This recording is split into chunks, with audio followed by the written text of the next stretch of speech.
I'm gonna go pick up Teresa to do an activity in Elcano, and so we'll have to get her down the stairs.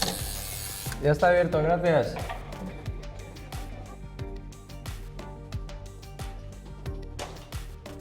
¿Qué tal?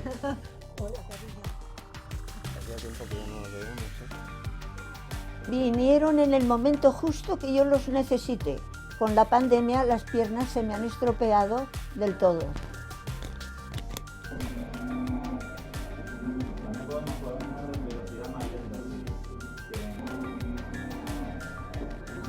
Muy bien. Mi nombre, y allí tengo la tijera, el dedo. Hola.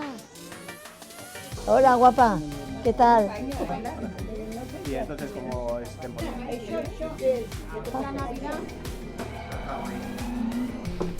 Y bueno, vi el cielo abierto, claro. Me tratan muy bien, muy bien.